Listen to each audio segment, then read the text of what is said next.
नमस्कार, मी डॉक्टर प्रणिता श्री विश्वंभर आयुर्वेदा या आपल्या चॅनेलमध्ये तुम्हा सर्वांचं पुन्हा एकदा स्वागत आहे। आजच्या या व्हिडिओमध्ये आपण शतधौत घृताबद्दल माहिती बघणार आहोत। शत म्हणजे 100 वेळा, धौत म्हणजे धुतलेलं आणि घृत म्हणजे तूप म्हणजे 100 वेळा धुतलेलं तूप, म्हणून याला शतधौत घृत असं म्हटलं जातं। ॲक्च्युली हे फक्त 100 वेळा धुतलं जात नाही, तर 100 रोटेशनचा एक राऊंड असे 100 राऊंड केले जातात।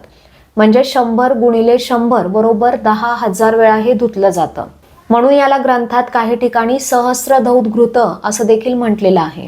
इतक्या वेळा घोटल्यानंतर हे तूप एकदम मऊ होतं, हलकं होतं, क्रीम सारखं टेक्स्चर याला येतं।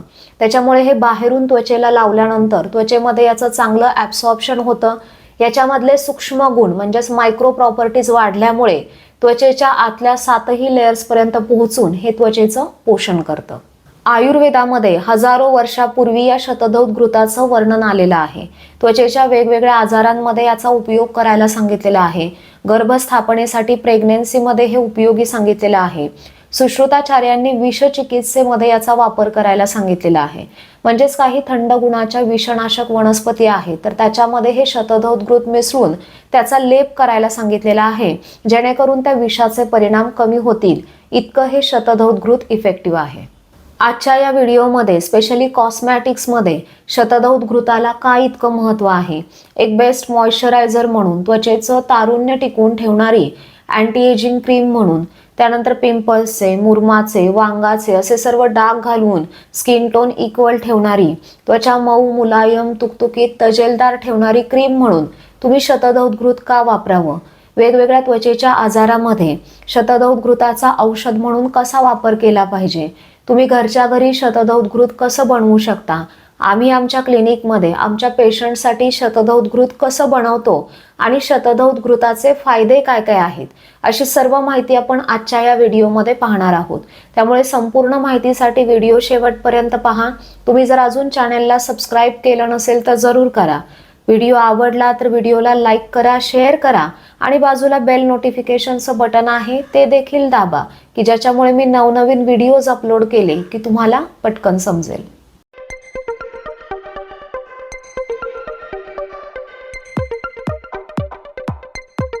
तुपाचे गुण जर आपण पाहिले तर हे वातपित्त कमी करणारं आहे। त्याच्यामुळे हे तुम्ही पोटातूनही घेऊ शकता आणि याच्यापासून बनवलेलं शतधौत घृत तुम्ही बाहेरून त्वचेला लावूही शकता। याने वातपित्त बिघडल्यामुळे जे स्किन प्रॉब्लेम्स होतात, म्हणजेच त्वचेचा कोरडेपणा, काळपटपणा, सुरकुत्या, लालसरपणा, पिंपल्सचे, मुरमाचे, वांगाचे डाग असं सर्व घालवण्यासाठी शतधौत घृत उपयोगी आहे। आणि तुपावरती जेव्हा आपण संस्कार करतो तेव्हा हजारो पटीने याचे गुणधर्म वाढतात, कारण मर्दनम गुणवर्धनम असं म्हटलेलं आहे।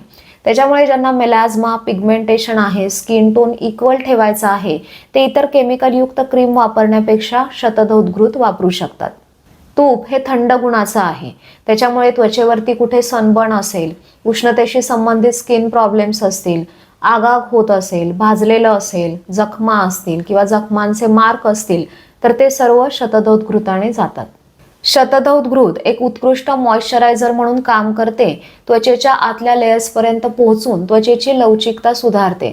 त्याच्यामुळे त्वचेला कोरडेपणा आलेला असेल, सुरकुत्या पडत असतील, हातापायाच्या तळव्यांना कोरडेपणा आलेला असेल, टाचा फुटत असतील, ओठ कोरडे पडत असतील, तर अशा प्रत्येक कोरड्या त्वचेच्या समस्येमध्ये तुम्ही शतधौत घृत वापरू शकता, कारण याच्यामध्ये नॅचरल स्निग्ध गुण आहे। याच्यासारखं मॉइश्चर दुसरं कशानेच मिळणार नाही। तुम्ही एक बेस्ट अँटी एजिंग क्रीम म्हणूनही शतधौत घृत वापरू शकता, कारण मुळातच तूप हे श्रेष्ठ वयस्थापक आहे। हे त्वचेची सुकुमारता आणि कांती वाढवते। त्याच्यामुळे त्वचेला, स्पेशली चेहऱ्याच्या त्वचेला छान ग्लो येतो। सोरायसिस, एक्झिमा यासारख्या त्वचेच्या तक्रारींमध्ये त्वचेला कोरडेपणा आलेला असतो, त्या ठिकाणी आग होत असते, खाज सुटत असते, जळवातामध्ये हातापायाच्या तळव्यांना भेगा पडलेल्या असतात, तर अशा त्वचेच्या आजारांमध्येही तुम्ही शतधौत घृत वापरा, अतिशय सुंदर याचे रिझल्ट्स मिळतात। शतधौत घृत तुम्ही घरी कसं बनवू शकता ते मी तुम्हाला सांगते। यासाठी तुम्हाला तांब्याची परात किंवा तांब्याचं ताट लागणार आहे आणि तूप घुसळण्यासाठी तांब्याचा ग्लास, फुलपात्र किंवा तांब्याचा तांब्या, जे तुम्हाला कम्फर्टेबल असेल ते घ्या। आणि सर्वात आधी ही तांब्याची भांडी स्वच्छ धुवून घ्या। या ठिकाणी तांब्याचं भांडच का वापरायचं आहे, तर पहिला पॉइंट आहे, तूप घुसळताना तांब्याचे सूक्ष्म कण त्या तुपामध्ये मिसळतात आणि त्वचेच्या आरोग्यासाठी उपयोगी कोलॅजिन आणि इलॅस्टिन फॉर्मेशनसाठी तांबं मदत करतं. दुसरा पॉइंट आहे, व्रणरोपण म्हणजे जखमा भरून काढण्याची क्षमता तांब्यामध्ये आहे. त्याच्यामुळे जेव्हा आपण तांब्याच्या भांड्यामध्ये ही प्रोसिजर करतो तेव्हा शतधौत घृतामधला व्रणरोपण हा गुण वाढतो. तिसरा पॉइंट आहे, तांब हा उष्णता शोषून घेणारा धातू आहे. जेव्हा आपण घुसळण्याची प्रक्रिया करत असतो त्यावेळेस त्या ठिकाणी उष्णता निर्माण होते आणि ती उष्णता तांब शोषून घेतं आणि पाण्याला आणि तुपाला थंड ठेवतं. त्याच्यामुळे शतधौत घृतामधला पित्तशामक गुण वाढतो. चौथा पॉइंट आहे, तुपामध्ये नॅचरल अँटी मायक्रोबियल प्रॉपर्टीज आहेत. त्याच्यामुळे जेव्हा आपलं फायनल शतधौत घृत तयार होतं तेव्हा ते जास्त काळ टिकतं, त्याची लाईफ वाढते. आणि शेवटचा पाचवा पॉइंट आहे की तांब्याच्या भांड्यामध्ये ही प्रोसिजर केल्यानंतर ती लवकर होते, लवकर तुपाचं रूप बदलून ते मलाईसारखं होतं. त्याच्यामुळे ह्या सर्व प्रोसिजरसाठी तांब्याचं भांडं वापरलेलं कधीही चांगलं. शतधौत घृत बनवण्यासाठी गाईचं तूप वापरायचं आहे. गीर गाईचं तूप वापरलं तर आणखी उत्तम. आपण आपल्या क्लिनिकमध्ये शतधौत घृत बनवण्यासाठी गीर गाईचंच तूप वापरतो. त्यानंतर आवश्यक तेवढं तूप तांब्याच्या परातीमध्ये घ्या आणि त्याच्यावरती तूप बुडेल एवढं थंड पाणी घाला. त्यानंतर तांब्याच्या ग्लासने किंवा तांब्याच्या तांब्याने ते क्लॉकवाईज फिरवा, म्हणजेच ते तूप तुम्हाला घोटून घ्यायचं आहे.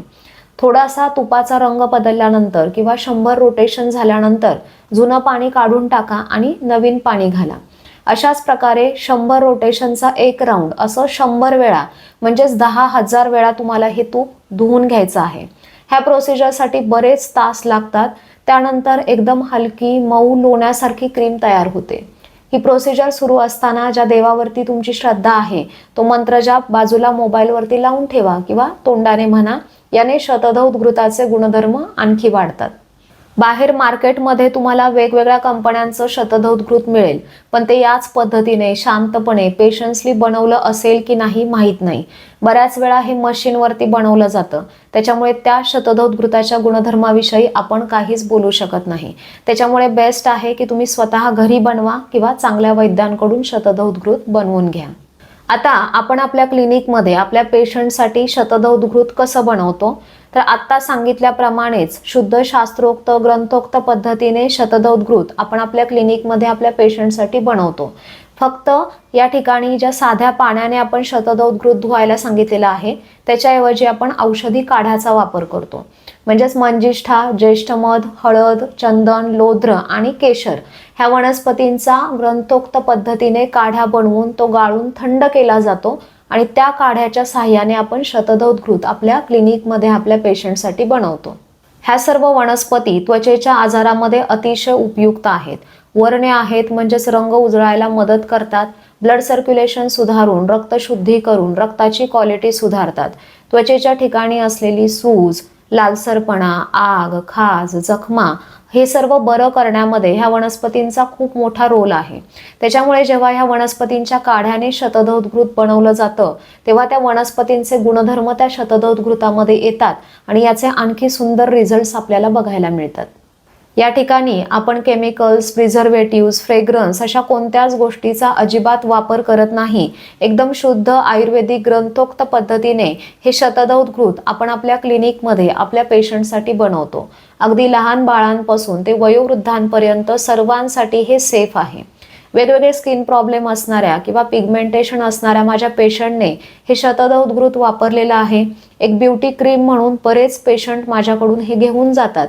अतिशय सुंदर याचे रिझल्ट्स आहेत. या व्हिडिओच्या माध्यमातून तुम्हाला एवढंच सांगणं आहे की वेगवेगळे केमिकलयुक्त कॉस्मॅटिक्स किंवा औषधं वापरण्यापेक्षा शुद्ध आयुर्वेदिक गोष्टी वापरून बघा, ज्याचे तुमच्या शरीरासाठी, आरोग्यासाठी आणि त्वचेसाठी भरपूर फायदे आहेत आणि साईड इफेक्ट्स अजिबात नाहीत. तर हा व्हिडिओ तुम्हाला कसा वाटला ते कमेंट करून सांगा. या व्हिडिओविषयी काही शंका तुमच्या मनामध्ये असतील तर त्या देखील कमेंट करून नक्की विचारा. पुन्हा भेटूयात नवीन टॉपिक सोबत नवीन व्हिडिओमध्ये. तोपर्यंत धन्यवाद.